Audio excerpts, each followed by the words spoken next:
somebody decided to mess with him and stole the bus off of it. So what we decided to do was put him back up, put him up higher. He's going to be 4 feet higher than he is now. There'll be a fence right around that outer ring. And of course we'll put paving stones around here so the wheelchair your way around. Actually, we're going to carry it all the way up to the big monument, the walkway. Put the fence on it. We got some little lights to go on him. Put security cameras. So what's the big deal about this guy? Like, why is there so much trouble about like? Veteran Forrest. He was out of Tennessee. He was a real famous cavalry commander in the war. War for the Civil War. Yeah. And prior to the war, he and his brothers owned a slave trading business. Okay. I guess the unusual thing about with him, the people he bought, they liked him because he took care of them. He didn't hold auctions. He'd tell them, he'd give them a good suit of clothes and say, now go out here in Memphis and find somebody that wants to buy you. Because they sold themselves. But that aside, he did not treat his people cruelly. So I'm saying, like, what's the big deal about people, like, like, what's the big commotion all about? Well, the hate him. Rose hates him, just hates him and preaches stuff that just probably it isn't true about him. I'm a member of Friends of Forrest who raised the money to build him to start with.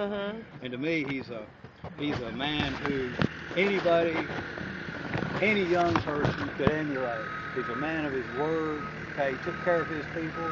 When he voted to stay in the Union, but when Tennessee voted to come out, he went down and volunteered as a private soldier, but he was a very intelligent person. So the Governor Isham Harris gave him a commission as a colonel and said, raise a cavalry regiment. So he raised the men, and out of his own pocket, he paid for all the horses, the saddles, the guns, everything they needed. And he proceeded to prosecute the war. Back then, you were loyal to your state. Yeah. So he was very loyal to the state of Tennessee. And during the war, he was very, very effective. I mean, but I'm saying, like, isn't this the Confederate graveyard? Yes, ma'am. Well, it's a Confederate. There are Confederate graves. There's individual stones, and you see this right here. Where one of the pins is missing, but there's another one just like see the other urn over there. Those are mass graves. There's probably 160 Confederate soldiers buried in these 2 mass graves. And in 1877, the Ladies Memorial Association went to the city council and asked for 1 acre of land to be given to them to raise their monuments on. And the city council minutes record that. So they gave them their acre of land, and the ladies in 1878 raised that monument, and the names on it are all Confederate soldiers. So to commemorate the Confederate soldiers. Yeah, and I mean, I'm all about history, so I'm just trying to figure out, like, if this is a Confederate graveyard and it's not public property, then why are they concerned about what y'all have here? Well, it has nothing to do. It's let's generate hate between the white people and the black people.